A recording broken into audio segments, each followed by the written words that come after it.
آج کی جو کال اٹینشن ہے یہ بہت زیادہ امپورٹنٹ ہے اور یہ ہماری بچیوں کے تحفظ، ان کے اعتماد اور ان کے مستقبل کے ساتھ کنیکٹڈ ہے۔ سر، پچھلے کچھ سالوں سے ہم یہ دیکھ رہے ہیں کہ اسکولس میں، یونیورسٹیز میں، کالجز میں ہراسمنٹ کے کیسز جو ہیں یہ بتدریج انکریز کر رہے ہیں، اور کچھ کیسز جو ہیں جو کہ 250 کیسز تو میری اپنی مشاہدے میں ہیں جو کہ رجسٹرڈ ہوئے ہیں، اور اس کے بہت زیادہ کیسز ایسے ہیں جو کہ ان رجسٹرڈ ہیں۔ Sir please owner in the house کروا دیں تو ہم یہ بات کر لیں۔ بچیوں کی بات ہے، سندھ کی بچیوں کی بات ہو رہی ہے۔ جی آنریبل ممبرز پلیز تشریف رکھیے، ممبر صاحبہ بات کر رہی ہیں۔ جی سر، یہ ہماری بہت سے ایسے کیسز ہیں جو کہ رجسٹر ہی نہیں ہوتے، اور اس میں مجھے تو یہ لگتا ہے یا تو معاشرے کا دباؤ ہے یا پھر عدم اعتماد ہے ہمارے اداروں پہ کہ جو پیرنٹس جو ہیں وہ رجسٹر ہی نہیں کراتے اپنے جو ان کے بچیوں کے ساتھ پرابلم پیش آتا ہے۔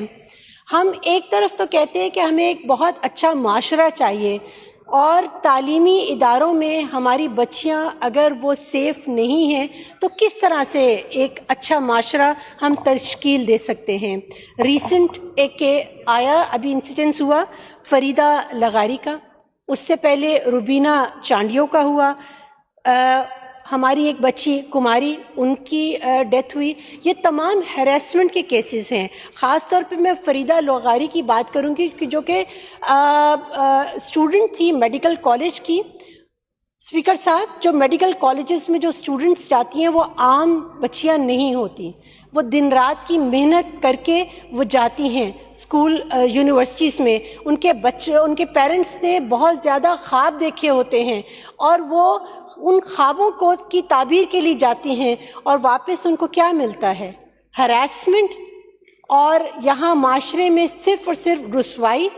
یہ جو کالج ہے میڈیکل کالج، اس کی جو فیس ہے محمدی میڈیکل کالج اراؤنڈ 15 لاکھ سے 30 لاکھ سے 15 لاکھ سالانہ اس کی فیس ہے، اور اس میں اگر اس طرح کے ہراسمنٹ کے کیسز ہوتے ہیں تو جو پیرنٹس ہیں وہ کیا یہ میسج ان کو مل رہا ہے کہ ہم جو ہیں 30 سے 15 لاکھ ایک بچی کے اوپر خرچ کریں سالانہ، اور اس کے بعد ہم اس بچی کی اس دنیا سے اس کی جان چلی جائے۔